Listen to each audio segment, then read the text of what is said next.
रानी लक्ष्मीबाई। रानी लक्ष्मीबाई उत्तर भारत में स्थित मराठा शासित झांसी राज्य की रानी थी। उनके पिता बिठूर के पेशवा दरबार में काम करते थे और उनके नाम और प्रभाव के कारण ही लक्ष्मीबाई को दूसरी औरतों की तुलना में ज्यादा आजादी दी गई।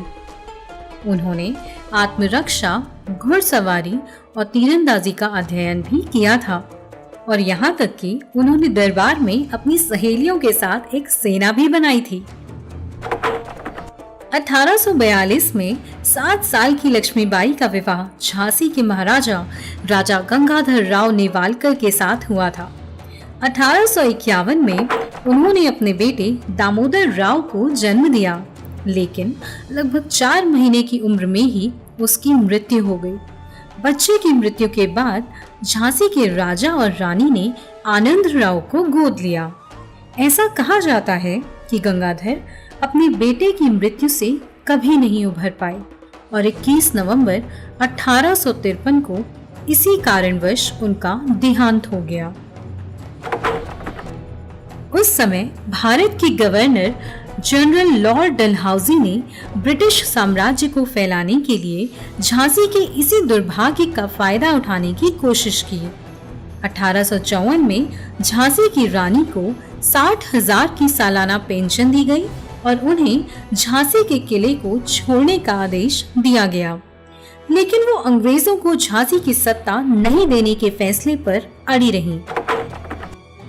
झांसी की सुरक्षा को मजबूत करने के लिए रानी लक्ष्मीबाई ने विद्रोहियों की एक सेना बनाई, जिसमें महिलाएं भी शामिल थीं।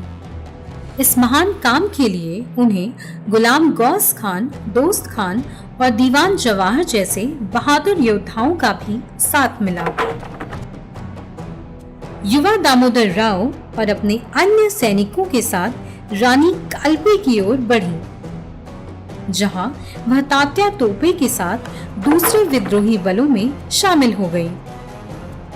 लेकिन 17 जून 1858 में ग्वालियर के फूलबाग के पास कोटा की सराय में एकट हुसुर से लड़ते हुए वो युद्ध में शहीद हो गई और इसके ठीक 3 दिन बाद अंग्रेजों ने ग्वालियर पर कब्जा कर लिया।